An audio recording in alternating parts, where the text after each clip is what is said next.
Hi மக்களே, நான் கடையில் பிஸ்னஸ்லாம் பார்த்துட்டு கடையை அடைச்சிட்டு அப்படியே வீட்டுக்கு வந்துட்டேன். வீட்டுக்கு வந்தோடனே ஹஸ்பண்ட் வந்து பக்கத்தில் ஒரு ஃபங்க்ஷன், அதனால் கார் எடுத்துகிட்டு அவங்க ஃப்ரெண்ட்ஸ் எல்லாம் சேர்ந்து அந்த ஃபங்க்ஷனுக்கு போயிட்டாங்க. சரி, கார் ஷெட்டை க்ளீன் பண்ணி ரொம்ப நாள் ஆகுது. மழை பெஞ்சிச்சு அப்படின்னாலே இந்த கார் ஷெட்டில் வந்து கொலையெல்லாம் மோதி போய் இருக்கும். ஏற்கனவே நம்ம காருக்குள்ளே அடிக்கடி எலி வருதா, அதனால் இதை க்ளீன் பண்ணிடலாம் அப்படின்னு சொல்லிட்டு காரை வெளியில் கொண்டு போனால் தான் அந்த கார் ஷெட்டை வந்து க்ளீன் பண்ண முடியும். அதனால் கத்தி எடுத்துகிட்டு அந்த சைடில் உள்ள கொலையெல்லாமே வீச ஆரம்பிச்சிட்டேங்க. நானும் பாப்பாவும் சேர்ந்து தான் அந்த வேலையை வந்து செய்யலாம் அப்படின்ட்டு பிளான் பண்ணோம். ஸோ நீங்கள் கத்தியை வச்சு எல்லாம் வீசுங்கம்மா, நான் குப்பை எல்லாமே கூட்டி அள்ளி போட்டுருதேன் அப்படின்னு சொல்லி பாப்பா சொல்லிச்சு. அதனால இந்த கொலை எல்லாமே வீச ஆரம்பிச்சிட்டேங்க. மழை பெஞ்சிச்சு அப்படின்னா அட்டைப்பூச்சி எல்லா இடத்துலையுமே இருக்கும். அது வந்து இந்த கொலைகளில் கூட இந்த மேலே கொடி படரும் பார்த்திங்களா, அந்த கொடியில் கூட இந்த அட்டைப்பூச்சி வந்து இருக்கும். தரையில் தான் இருக்கும் அப்படின்னு நம்ம சொல்ல முடியாது. மழை பெஞ்சிச்சு அப்படின்னாலே இந்த செடிகளில் எதில் வேணால் அந்த அட்டைப்பூச்சி வந்து இருக்கும்.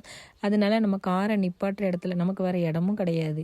வீட்டுக்கு முன்னாடி இந்த இடம் தான் இருந்துச்சு, அதனால் இங்கே வந்து காரை வந்து போட்டுட்டோம். இப்போ சிமெண்ட் ரோட்டில் காரை போட்டோம் அப்படின்னா எலி ஏறாது. அந்த ஷெட்டுக்குள்ளே போடுறதுனால தான் எலி ஏறுது. நம்ம வீட்டை ஒட்டியே காரை போடலாம். ஆனால் யானை ஏறி வரக்கூடிய பாதை அப்படிங்கிறதே நம்ம வீடு தாங்க ஃபஸ்ட்டு, நம்ம லைன்ஸ் தான் ஃபஸ்ட்டு. ஏன்னா அது வழியாக தான் யானை வந்து ஏறி வரும். அப்போ யானை வரும்போது பாதையை மறித்து நம்ம கார் ஏதாவது போட்டோன்னு வைங்களேன், அது ரொம்பவே பெரிய பிரச்சனையாயிரும். யானைக்கும் நடமாடுறதுக்கு பாதை இருக்காது. அதனால தான் காரை வந்து இந்த ஓரமாக வந்து நம்ம போட்டிருக்கோம். இப்போது ஓரளவுக்கு எல்லாமே க்ளீன் பண்ணி முடிச்சிட்டேன். நமக்கு ஒரு வேலையும் செய்யணும் அப்படின்னா இன்றைக்கி இதை செய்யலாம், நாளைக்கு அதை செய்யலாம், நம்ம செய்யவே முடியாதுங்க.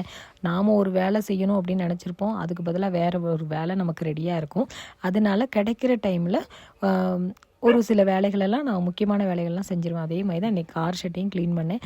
அப்படியே மம்பட்டியும் எடுத்துகிட்டு வந்து அதில் ஒரு சில பில்லு எல்லாமே இருந்துச்சு, அதெல்லாமே பையா செதுக்கி அதையுமே க்ளீன் பண்ண ஆரம்பிச்சிட்டேன்.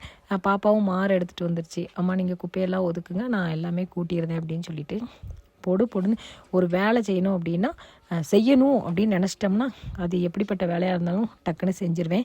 நம்ம கடை வேலை ஓரளவுக்கு முடிஞ்சிருச்சுங்க. இன்னும் கொஞ்சம் டிஸ்பிளே ஒர்க்கு தான் கொஞ்சம் இருக்குது. இறக்கி வச்ச சாதனங்களெல்லாம் நாளைக்கு போய் பேலன்ஸ் சாதனத்தை ஃபுல்லாமே டிஸ்பிளே பண்ணணும். அந்த வேலையை காலையில் கொஞ்சம் குயிக்காக கடைக்கு போனோம் அப்படின்னா அந்த வேலையும் கம்ப்ளீட்டாக முடிஞ்சிடும். இப்போது முக்கால்வாசி ஷெட் எல்லாமே க்ளீன் பண்ணிட்டோங்க. இப்போ இந்த குப்பையெல்லாமே அள்ளி கொண்டு போய் தூர போய் போட்டுட்டு அப்படியே அடுத்த வேலையை ஸ்டார்ட் பண்ணோம். அடுத்து என்ன, நம்ம கிச்சன் வேலை தாங்க. நம்ம ஏரியா எப்படி இருக்குது அப்படின்னு பாருங்கள். சில்லுன்னு சாரல் இருந்துக்கிட்டு தான் இருக்குது. இதுக்கு முந்தி நம்ம கார் ஷெட் வீடியோ வந்து போட்டிருந்தேன். அதில் வந்து நிறைய பேர் சொல்லுங்க, அக்கா உங்கள் கார் ஷெட் பார்க்கறதுக்கு ரொம்ப அழகாக இருக்குது அப்படின்னு சொல்லிட்டு. ஸோ மக்களே, இந்த வீடியோ பிடிச்சது தான் மறக்காமல் லைக் அண்ட் ஷேர் பண்ணுங்கள். தேங்க்யூ.